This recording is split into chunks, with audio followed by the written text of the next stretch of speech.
La lección de esta semana tiene un nombre bien feo, ¿no? Se llama Una Trinidad Maligna.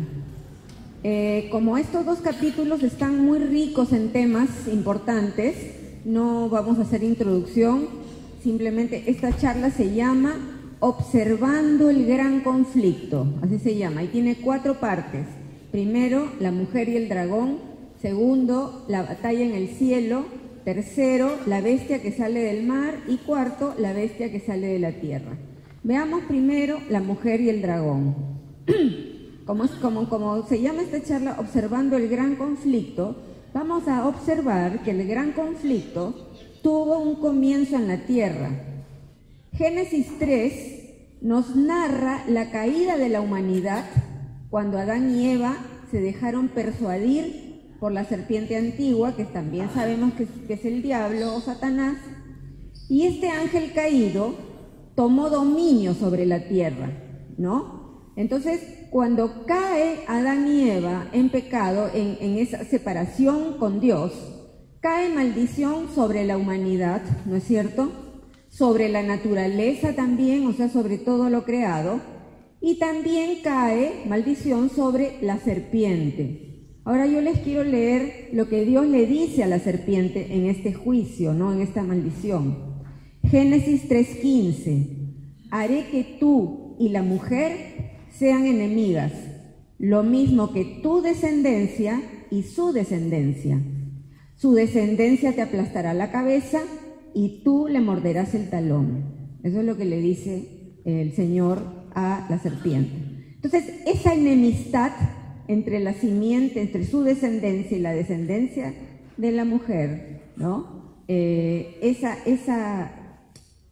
conflicto, esa enemistad, nos habla justamente de este gran conflicto que vamos a observar ahora. Y la palabra simiente nos habla de descendencia, ¿no es cierto?, de sus respectivas descendencias. Ahora, la mujer con dolores de parto, que de nuestra elección, representa un linaje, ¿ya? Históricamente, este linaje se mencionó en la Biblia como los que invocan a Dios, al principio en Génesis, ¿no? A partir del nacimiento de Set. Luego, Abraham, ¿se acuerdan que Dios le hace una promesa y le dice que su descendencia será de bendición para todas las naciones o familias de la tierra, ¿no? Y hoy la iglesia. O sea, ese linaje configura el pueblo de Dios, la gente de Dios de todo tiempo.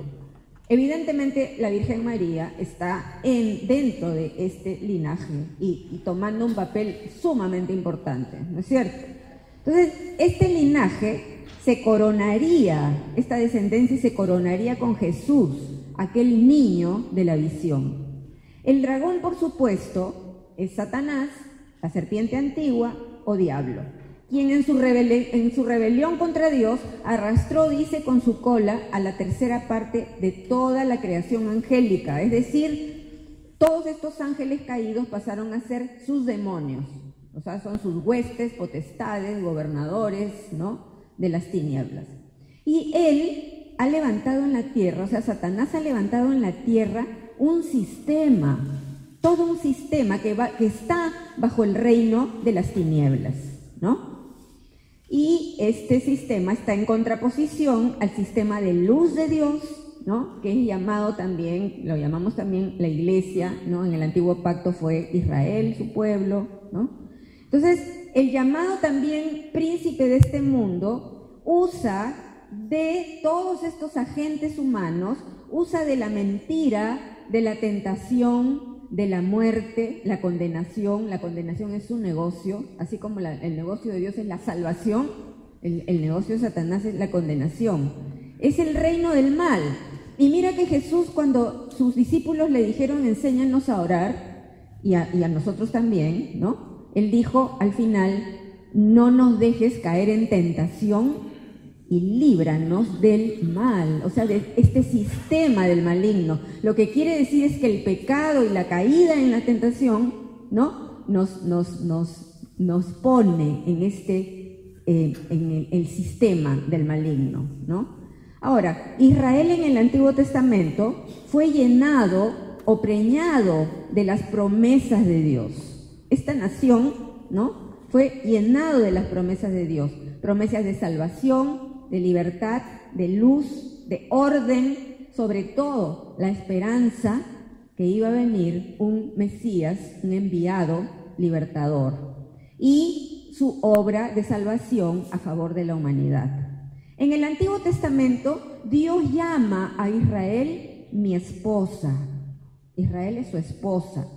El dragón con sus argucias llevaba a su esposa a que constantemente engañe a su amoroso esposo, ¿no? Además de ensañarse ferozmente contra el pueblo de Dios, buscando extinguirlo. Y eso le llamamos el espíritu de Amalek. Es decir, el dragón hizo de todo para evitar que ese niño nazca, ¿no es cierto? Es decir, esa simiente prometida que le aplastaría la cabeza. Esta visión de la mujer y el dragón es una visión histórica y tiene partes, por supuesto, de pasado y también parte de futuro. Entonces, analicemos históricamente algunos, porque este recuento, que espero que sea rápido, no es un recuento exhaustivo de todos los zarpazos que el dragón intentó contra la mujer y su descendencia. Es un pequeño recuento, un pequeño resumen. Vamos a ver, ¿ya? El primer zarpazo, evidentemente, fue en el huerto del Edén, cuando tentó a Eva y a Adán para que se desliguen de Dios, lo cual significó muerte espiritual, ¿ya? Ese fue el primer zarpazo. Ahí mismo, cuando Dios les da la maldición y las consecuencias de esto tanto a Adán y Eva como a la creación y al mismo Satanás, ¿no? Ahí se entera que la simiente de la mujer lo derrotaría. El segundo zarpazo fue ahí nomás, muy cerca. Y estoy hablando de lo que pasó con Caín y Abel, ¿ya? Segunda generación humana. Y mira lo que dice primera de Juan 3:12. Caín, que era del maligno, mató a su hermano Abel. ¿Ya? Otra cosa, Jesús en Lucas 11:51 menciona a Abel como parte de los profetas asesinados y habla Jesús de la sangre de los profetas desde Abel hasta Zacarías. Es curioso, ¿no? De la A a la Z. La sangre de los profetas desde Abel. O sea, sabemos que profeta es enviado de Dios, el que habla de parte de Dios. Entonces, Caín, que era del maligno, mató a Abel. Mira el zarpazo, ¿no? El segundo zarpazo. Pero Dios dio la salida porque nació Set. Y ahí dice, inmediatamente cuando habla de Set, dice, desde ahí los hombres invocaban a Dios. O sea, empieza esa vertiente humana, ¿ya? Tercer zarpazo. A partir de la descendencia de Caín, el dragón idea una corrupción moral espantosa. Claro, cualquier persona que está desligado de Dios cae en corrupción. Es más, yo en el estudio de este año de Apocalipsis me he dado cuenta que un ser humano que no está conectado a la fuente de vida y que no da cuenta a nadie de sus actos y de lo que hace, se convierte en una bestia. ¿Ya? Entonces, ese fue un zarpazo y Dios dio la salida con Set. Entonces, el tercero, a partir de la descendencia de Caín, corrupción moral espantosa, una maldad extrema que le expresa y Dios y decreta el diluvio universal. Pero un remanente fiel es preservado en Noé, ¿no? Que Noé caminaba con Dios, dice la palabra. Noé y su familia preservan a la humanidad. Cuarto zarpazo. No es exhaustivo, ¿no? Son unos pequeños ejemplos. Cuarto zarpazo, la tierra vuelve a corromperse, nace Nimrod y con él todo el espíritu de Babilonia, ¿no? Ese afán humano de imperios, de poder, de guerras, de luchas, ¿no? De confusión, porque Babel significa confusión. Pero Dios llama a Abraham, a un contemporáneo de Nimrod y de la misma zona, a Abraham. Lo bendice y les da sus promesas. Y le dice, en tu simiente serán bendecidas las familias de la tierra. Le da linaje. Entonces ahí vemos la mujer. Quinto zarpazo, curiosamente, 3 esposas de los patriarcas son estériles, comenzando por Sara, que Sara iba a ser la que le diera la descendencia a Abraham, ¿no es cierto? Sara era estéril, Rebeca, que después de mucha lucha tuvo sus gemelos famosos, Jacob y Esaú, y Raquel, también estéril, y de Raquel nació por fin José, que fue el que preservó a que no se extinga el pueblo de Dios, el clan de Abraham, de esa hambruna terrible que vino sobre la tierra. Entonces, Dios en su poder va venciendo los obstáculos milagrosamente. Las tres tienen hijo. Sexto zarpazo, Israel cae esclavo en Egipto. ¿No es cierto? Al principio ellos iban a Egipto, estuvieron muy bien posicionados, ¿no? Todo bacán. 5 estrellas, después 4, 3, 2, 1, 0, esclavos hasta las patas, terrible todo, ¿no? Y Faraón, agente de Satanás clarísimo, ordena matar a los niños, y de los cuales se salva un bebito que era bien rico, ¿no? Que se llama Moisés. Moisés significa salvado de las aguas. Prefigura de Jesucristo, libertador, sacerdote, etc. Tercer zarpazo, nace el rey David. Mira, su abuela fue Ruth, una moabita, ¿no? El esposo de Ruth era Boz, y su mamá era Rahab. O sea, tremendo, pero nace David, ¿ya? El dragón inspira al rey Saúl, porque dice que a cada rato se metía en Saúl y el otro agarraba y jugaba al tiro al blanco, ¿no? Con David, ¿no? Inspira al rey Saúl a matarlo, no puede. Del linaje de David nacerá Jesús. Octavo zarpazo, Atalía, una perversa reina, hija de la reina Jezabel, ¿no? Y de Acab, intenta destruir toda la casa real de Judá. Increíblemente, una de las siervas saca a Joás, que era un niñito, ¿no? Un niño, y escapa con vida. El linaje de David. Mira tú. Noveno zarpazo. Ya en el exilio de Israel y Judá, y en el camino del exilio, vemos a Satanás actuando para que la esposa le sea infiel a su Señor precioso, Dios Todopoderoso, ¿no? Están en el exilio, y Amán, el canciller de Asuero, el emperador de Persia, conspira para exterminar a los judíos. ¿Se acuerdan, no es cierto?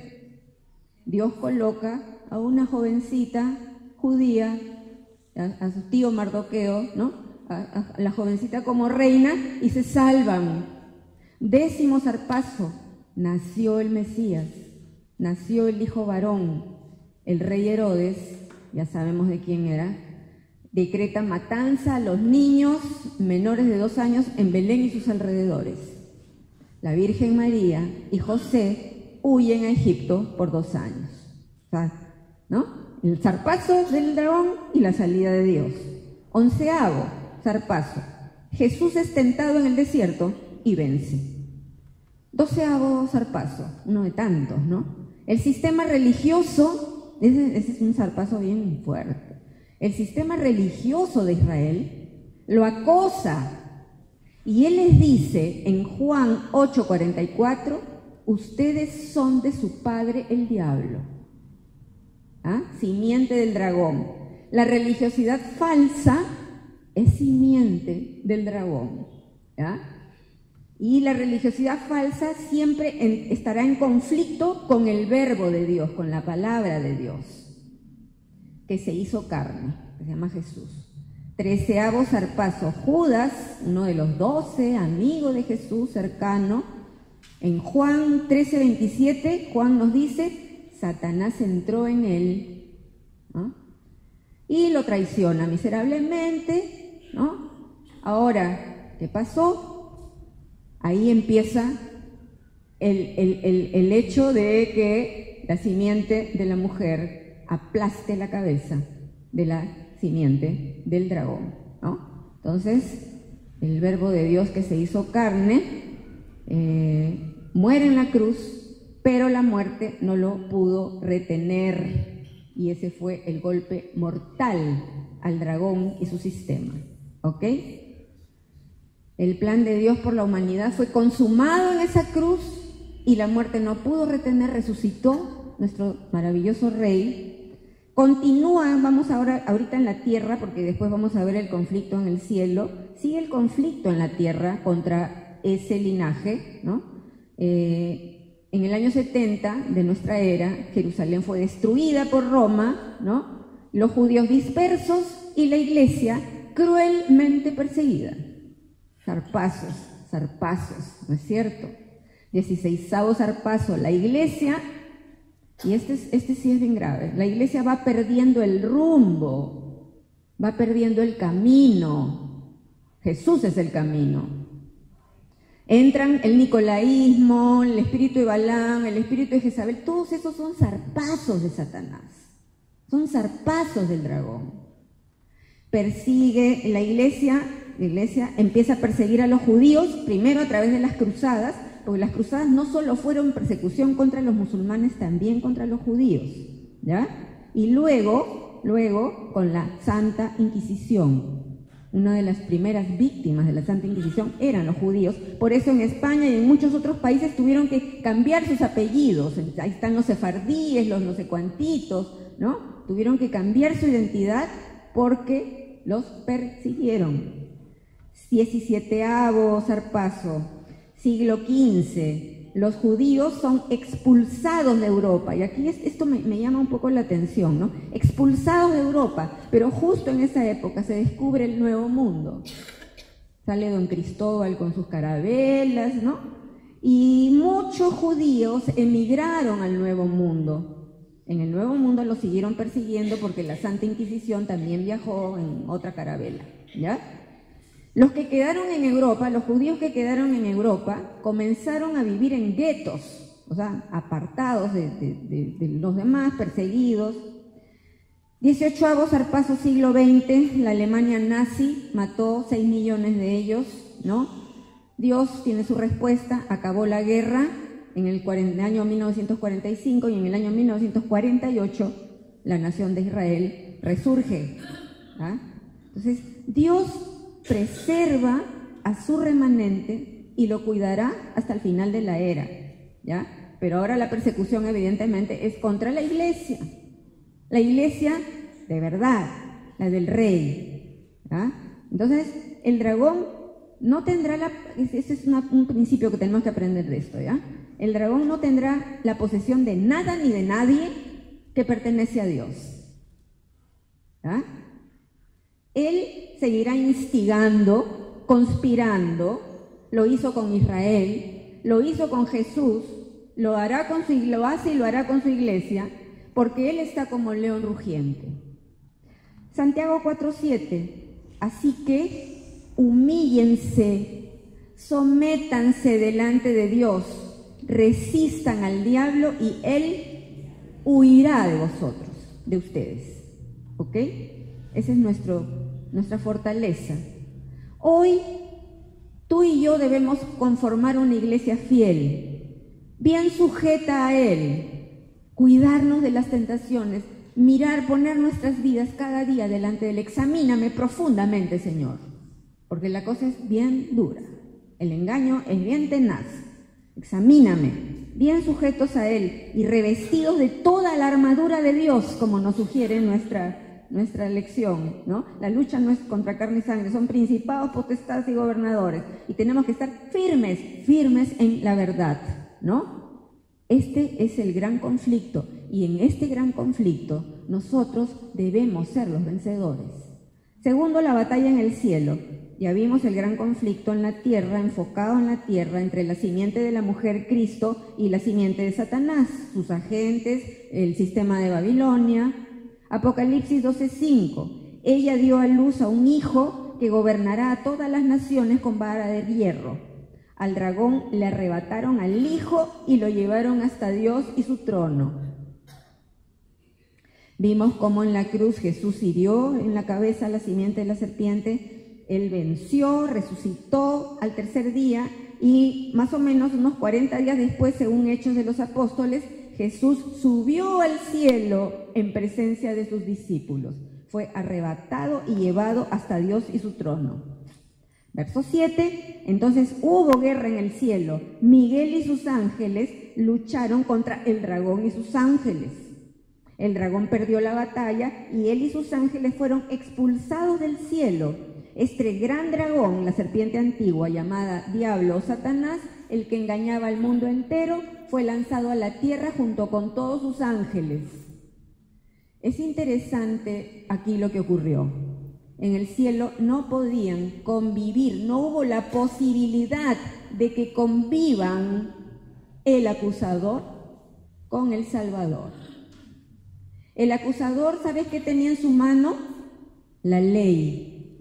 Y con la ley nos acusaba día y noche. El Señor Jesús, el Señor de la gracia, fue el que nos regaló la salvación a través de su propia obra, ¿no es cierto? Y Él es nuestro abogado, intercesor y sumo sacerdote. Pablo en Colosenses 2:14 describe esto de una manera muy gráfica y bonita, como él suele escribir. Dice, Colosenses 2:14, Dios anuló el documento de deuda contra nosotros y que nos obligaba. Lo eliminó clavándolo en la cruz. Mira tú, mira qué maravilla no estar bajo el yugo de la ley, sino tener ese yugo maravilloso de caminar en yunta con nuestro Señor, que intercede, que es nuestro abogado, que está por nosotros. ¿Cómo no serle fiel a ese maravilloso Señor, a ese Rey magnífico? ¿No es cierto? La obra del acusador la hemos visto varias veces, lo hemos visto en Job, cuando Satanás le dice, le insinúa a Dios que, claro, pues él te es fiel porque le va bien en todo, y Dios le muestra que no es así. Pedro, Jesús le dijo, ¿se acuerdan? Satanás los ha pedido a ustedes para zarandearlos como trigo. Eran zarandeables, recontra zarandeables, inmaduros, flojonazos, ¿no? Pero le dice Jesús a él, siempre dando la salida, pero he orado por ti para que tu fe no falte. Primera de Juan 2:1, hijitos míos, les escribo estas cosas para que no cometan pecado. Aunque si alguno comete pecado, tenemos ante el Padre un defensor que es Jesucristo y Él es justo. ¿Sabes qué? Satanás disfraza el pecado como, ya pues, ¿no? Es una falta ética. Ya sabemos todos los nombres que se le pone a la miseria horrenda del pecado. Pero ay, cómo nos duele cuando vemos las consecuencias. Mira nuestra nación. ¿Cómo no necesitamos de ser una iglesia que se humille delante de Dios, que confiese sus pecados, que no quiera tener nada que ver con este sistema maligno? Jesús es nuestro abogado y sumo sacerdote. Sin Él perderíamos. El plan del dragón es distorsionar y destruir la relación de semejanza del hombre con Dios. Y está enfurecido contra los niños desde que son un embrioncito. Esa es la serpiente que sabe que tiene un golpe mortal, que sabe lo que le espera, ¿ok? Verso 10b, por fin han llegado la salvación y el poder, o sea, cuando va el rey, el cordero, y se pone delante del trono en el cielo, 10b, por fin han llegado la salvación y el poder, el reino de nuestro Dios y la autoridad de su Cristo, pues el acusador de nuestros hermanos, el que acusa día y noche, ha sido lanzado a la tierra. Verso 12, bien dramático. Habla de alegría en los cielos, pero terror sobre la tierra y el mar. El diablo ha descendido con gran furia porque sabe que le queda poco tiempo. El versículo 11 dice la razón por la que somos vencedores y porque los vencedores son vencedores. Dice, verso 11, ellos lo han vencido por vida, ¿no? Y porque no amaron tanto la vida como para tenerle miedo a la muerte. Cancheros, valientes, nosotros pertenecemos al reino correcto, al vencedor. En Él, dice Pablo, somos más que vencedores. ¿No es cierto? Eso es lo que nos hace vencedores, la sangre de Cristo, el testimonio de vida, y no considerar tanto la vida ni apegarnos tanto a las cosas de acá, como para temer a la muerte. ¿Es Jesús el Señor de tu vida? ¿Has nacido de nuevo?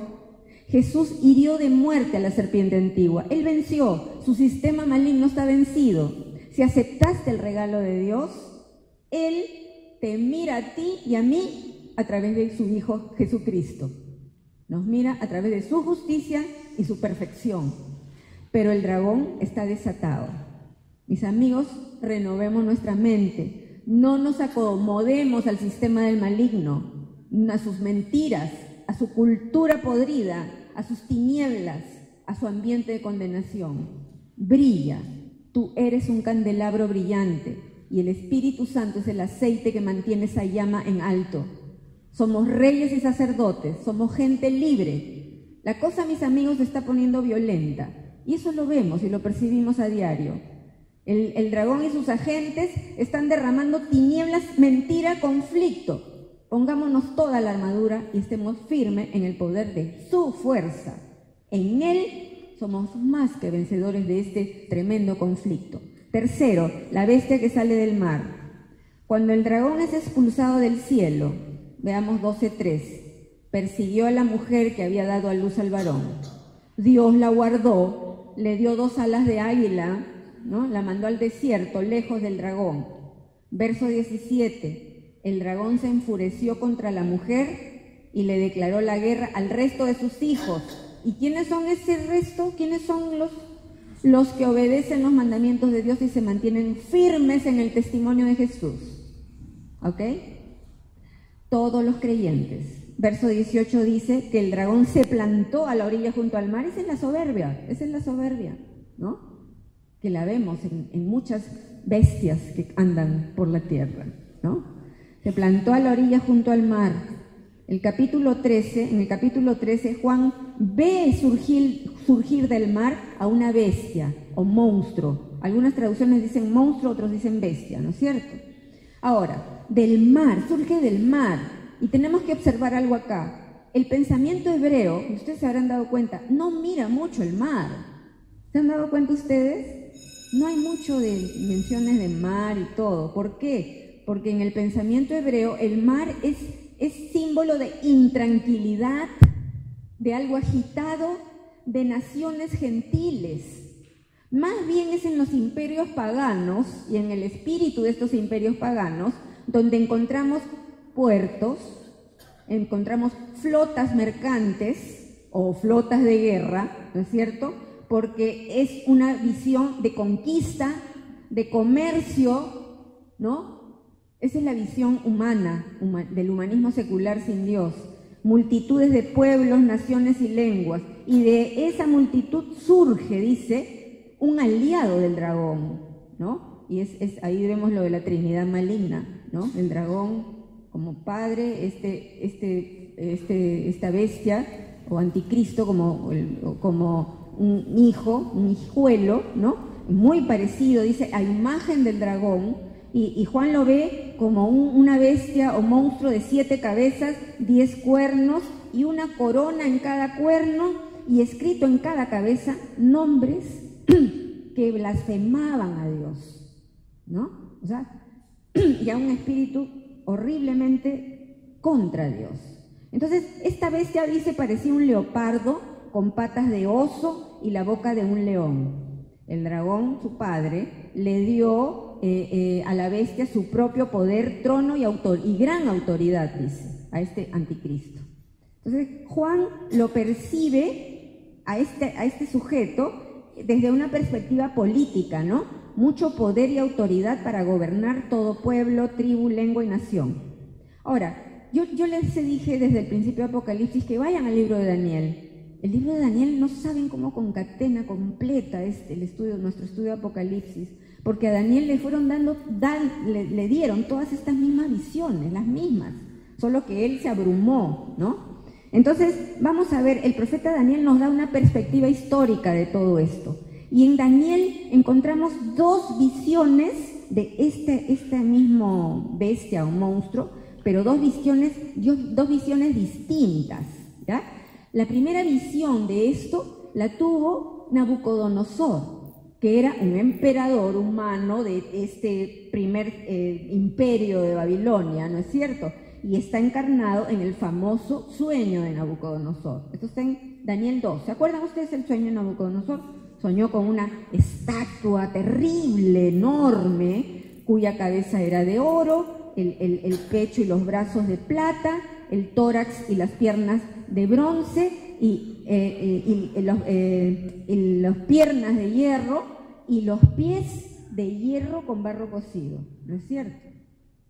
Entonces, ¿qué nos dice? Que el sueño de este emperador era que venía una roca de montaña, pero no cortada por mano humana, y venía contra esta estatua, caía en los pies y toda la estatua se hacía polvo, se hacía nada. Dice la palabra que se hizo como polvo que el viento se llevó, ¿ya? Entonces, esa es la visión. Y Daniel, el profeta, le revela, porque él estaba con mucha inquietud sobre este sueño, y le dice que la cabeza de oro era Babilonia, era el mismo, ¿ya? Pero ya luego vamos a terminar de inferir que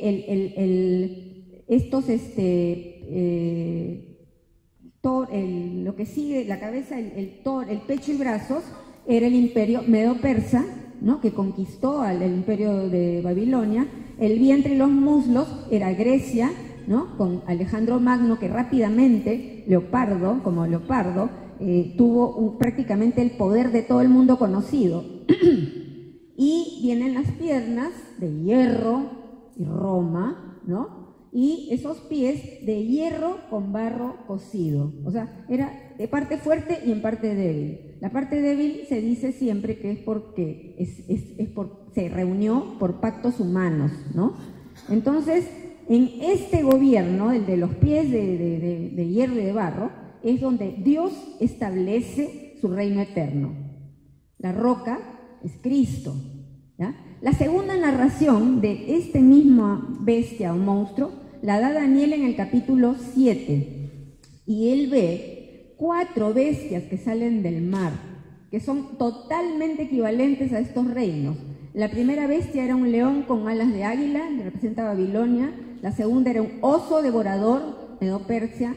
La tercera, un leopardo con 4 cabezas, ¿no? El reino de Grecia duró, el imperio, muy poco y se dividió en 4. Y la cuarta bestia, dice, era espantosa y con dientes de hierro, Roma. Y luego viene más adelante este famoso unido de hierro y barro. Entonces, todos estos imperios pasaron en la historia, se estudian en la historia universal, pero el espíritu que los anima persisten, subsisten, ¿ya? Babilonia, con todo su espíritu de humanismo secular, de confusión de todas las religiones juntas, ¿no? De lujo, de búsqueda de fama, ¿no? Los medopersas, con ese orden que tenían en su gobierno, ese poder, cómo rápidamente los decretos los llevaban los caballos, ¿se acuerdan? Comercio, navegación, ¿no? Los persas muy conocidos por su comercio y navegación. Grecia, con todo su pensamiento dualista, hasta el día de hoy en las universidades se enseñan la filosofía de los griegos, ¿no es cierto?, con todos sus conceptos de belleza, todo el poder de las ideas, de las mentalidades. Entonces, todo eso, todas esas características de esto se unen, ¿no? Roma involucra poderío militar, conquista, esa pax romana tan horrible que consistía en pan y circo, que lo vemos tan presente muchas veces en los gobiernos y estilos. Entonces, todo esto se caracteriza, de todas estas cosas se caracteriza Babilonia hoy, ¿ah? Y hoy más que nunca se habla de globalización, búsqueda de poder, armas, las ideas, del poder de las ideas, de las ideologías, ¿no?, que nos bombardean a los niños, ideales de belleza y todas estas cosas que confluyen en esta bestia, porque esta bestia que ve Juan es una, ¿no es cierto?, pero parece ser la conjunción de esos 4 bestias que ve Daniel en su visión, ¿no? Esta de Juan tiene 7 cabezas, estos 4 bestias que vio Juan, 4 cabezas de leopardo y más las 3 otras son 7 cabezas, ¿no?, unificados. Hoy es cada día más común hablar de globalización, ¿no?, en la política, en la economía y también en la religión. por ejemplo, las Naciones Unidas, la Organización Mundial de la Salud, es el principal promotor de todas las ideologías de género, de la legalización del aborto y etcétera. Hablan del nuevo orden mundial. Y las nuevas generaciones, mis amigos, y eso también lo tenemos que ver, están siendo muy afectadas con esto, y sobre todo con un espíritu contra Dios, ¿no es cierto? Y la Iglesia, con todos sus errores, flaco favor hace a la Iglesia real, a la del Rey, ¿no? Hay una creciente hostilidad contra Dios, tremenda apostasía en la Iglesia, ¿no? Hace años Europa se unificó, que es una unidad débil y fuerte a la vez, ¿no? Todo esto es el caldo de cultivo para que nazca un hombre que se levante como gobernador engañador, ofreciendo paz y bienestar, un tipo orgulloso que no tiene ningún temor de blasfemar contra Dios. ¿Y por qué? Porque se le permitió. Si vemos la narración, se le permitió, dice, a la bestia del mar. Nuestro papito sigue siendo soberano del universo, ¿ya? Él blasfemaba contra el cielo, los santos, les hace guerra, los vence, ocurre un milagro aparente con este sujeto, ¿no? Y esto trajo ya la admiración y la adoración del mundo entero, se le dio autoridad para hacer todo lo que quisiera por 42 meses, así sí dice la palabra. Él gobierna el mundo y todos los que pertenecen a este mundo lo adoran, ¿no? Lo adoran. Al dragón, a la bestia, y todos los que pertenecen al mundo lo adoran, cuyos nombres no están en el libro de la vida del Cordero. ¡Qué gran conflicto! Pero ¿qué son 42 meses frente al reinado eterno de nuestro Señor Todopoderoso? Por último, la bestia que sale de la tierra. Todo este horrendo sistema de engaño, porque es un sistema de engaño terriblemente horrendo, nos hace ver cuánto necesitamos los cristianos discernimiento, estar alineados a la palabra de Dios, porque el conocer la palabra nos da la responsabilidad de obedecerla. El Rey eterno vence. Hay que estar preparados, saber que somos vencedores por la sangre del Cordero, por el testimonio de vida, por no temer perder la vida, por ser valientes, ¿no? Y a esta segunda bestia, que también se le llama falso profeta, ¿ya? Nos habla de su autoridad religiosa al servicio del dragón y la bestia. Ahí vemos la Trinidad maligna, ¿no? El dragón, la bestia y el falso profeta. Esta bestia tiene 2 cuernos y actúa como cordero, tiene una apariencia, y ese es lo terrible del engaño, ¿no es cierto? Una apariencia suave y tierna, pero habla como dragón. Es un personaje diabólico camuflado en una figura religiosa, ¿no? Dirá mentiras, endiosará a la bestia, fomentará un culto idolátrico, mucho engaño espiritual que lo hará mostrar un poder sobrenatural, milagros, señales, fuego del cielo, y va a arrastrar a muchos, dice la palabra. Por ahí dice, y si fuera posible a los escogidos. Yo no creo que sea posible, ¿no? Pero lo que quiere expresarnos Jesús es que va a ser un engaño tremendo. Es probable que tenga esta falso profeta que ver con ese milagro que hizo que la primera bestia no muera con esa herida en la cabeza, ¿no? Ordena hacer una estatua o imagen de ella, le dio vida a esa imagen para que ordenara y que el que se negaba a adorarla debía morir. Exigió a todos, dice, pequeños y grandes, ricos y pobres, libres y esclavos, mire esa unificación, ¿no? Que les pusiera marca en la mano derecha o en la frente, ¿no? Dios en el Antiguo Testamento le dice a su pueblo que tenga su palabra en su frente y en su mano derecha, para en la frente porque que sea su pensamiento y en la mano que sea su actuar, ¿no? Entonces esta marca que ponen en la frente y en la mano derecha es para que, dice, no pudieran comprar o vender nada si no tenían la marca, nombre o número de su nombre. Verso 18 nos exige sabiduría, entendimiento para resolver el significado del número de la bestia, ¿no? Que es número de hombre y es 666. Estas bestias ostentan poder económico tremendo, total, y crean un sistema de control. Mira, hace 100 años la iglesia decía, pero ¿cómo van a poner un sistema de control? Hoy día Así, sistema de control. Es lo más fácil y rápido, ¿no? Todas las redes sociales, etcétera, etcétera, ¿no? Satanás es el gran imitador de Dios. Si Dios nos sella con su espíritu, pues Él marcará a la humanidad, pero como ganado, como propiedad de las tinieblas. Y eso nos hace ver como iglesia. ¿Somos piedras vivas talladas por Dios o somos ladrillos inertes hechos a molde de un sistema religioso?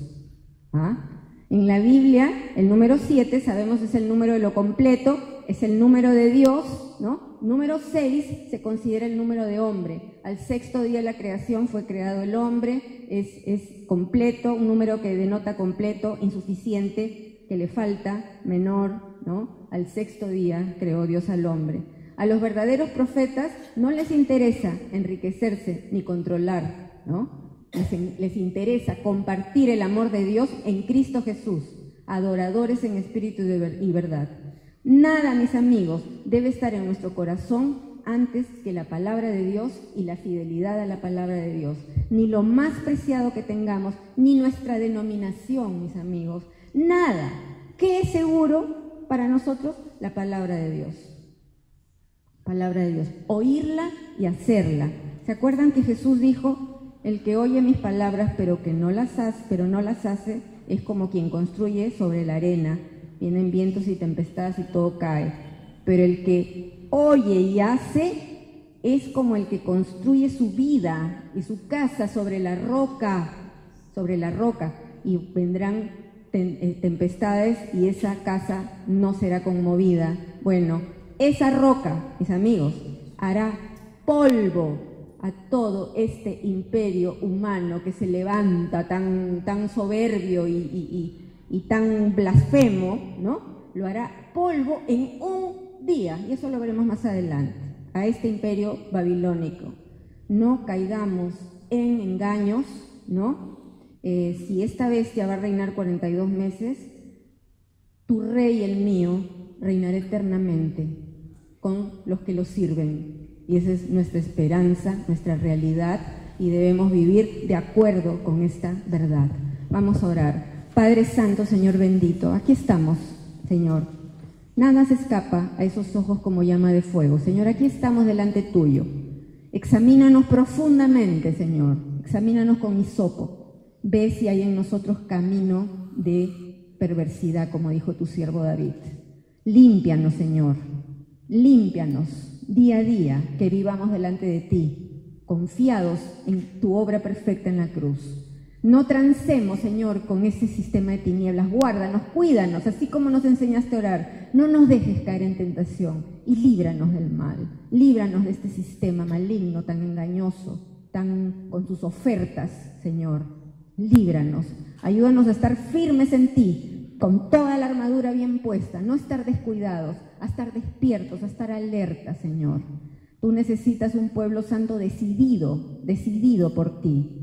Gracias te damos por todo, Rey. Gracias, Señor, por aquellas cosas que nos afligen, grandes y pequeñas en nuestra vida, porque sabemos que tú estás actuando poderosamente a nuestro favor. Gracias, Señor Jesús, por haber querido hacer yugo con nosotros, yunta con nosotros. Ayúdanos a ser mansos y humildes de corazón como tú lo eres, Señor, para descansar, para no estar trabajados y cargados. Señor, levanta tu iglesia santa en esta nación. Levanta tu iglesia santa en el mundo entero, para gloria de tu nombre. En el nombre del Padre, del Hijo y del Espíritu Santo oramos. Amén.